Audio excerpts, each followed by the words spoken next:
अमन मेरा स्ट्रेट दोस्त था, वो टाइप का बंदा जो बिना कोशिश किए लोगों का ध्यान अपनी तरफ खींच लेता था। वो बहुत हैंडसम और उसकी बॉडी बहुत आकर्षक थी, सब उसे देखते ही रहते थे। उसे पता था मैं गे हूँ, फिर वो मेरे सामने कपड़े बदलता और उसे कभी फर्क नहीं पड़ा, जो उसे पहले से ही अलग बनाता था। वो बाकी लोगों जैसा नहीं था। एक दिन वो मेरे पास आया और बोला यार कुछ समझ नहीं आ रहा, क्या करूँ क्या नहीं, परेशान मदद मांगते हुए। उसे तुरंत वीजा चाहिए था ताकि वो दूसरे देश जा सके और मुझे भी अपने कॉलेज के लिए पैसों की सख्त जरूरत थी। मैंने बोला मुझे एक तरीका पता है जिससे तेरे काम भी हो जाएंगे और मेरे भी, तो हमने डील की, एक फैक्ट शादी करेंगे। ये लोगों को अमेरिका का वीजा जल्दी मिल जाता है और लाइन भी नहीं होती, इमिग्रेशन प्रोसेस निकाल लेंगे और फिर अलग हो जाएंगे।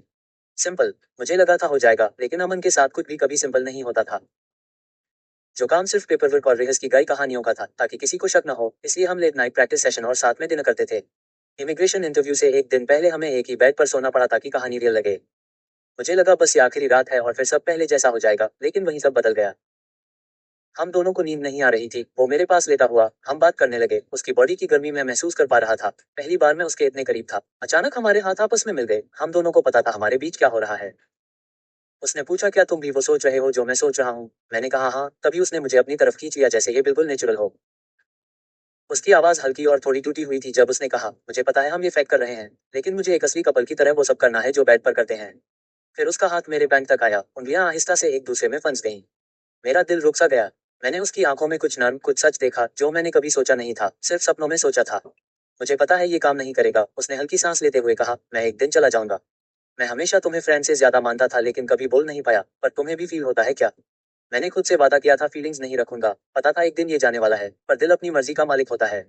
उस रात नींद नहीं आई। हमने ज्यादा बात नहीं की, सिर्फ एक दूसरे में खो गए, वो सब कर रहे थे जो हमेशा करना चाहते थे, बात करने की जरूरत ही नहीं थी। उसका टच सब कुछ कह रहा था, उसका टच मेरे बदन पर बहुत कुछ महसूस करा रहा था। हमारा रिश्ता सब फेक था, लेकिन हम ऐसे पिघल गए जैसे यही एक सच हो जो मायने रखता हो। उसने मुझे ऐसे किस किया जैसे रुकने से डर लग रहा हो, जैसे हर सेकंड कीमत रखता हो। और एक रात के लिए लग रहा था जैसे दुनिया सिर्फ हमारी हो। वीजा आने के बाद वो चला गया जैसे हमने डिसाइड किया था। मुझे पैसे मिल गए जो मुझे चाहिए थे, पर मेरे साथ जो रह गया वो पैसा नहीं था, वो एहसास था कि मैं प्यार के लायक हूँ।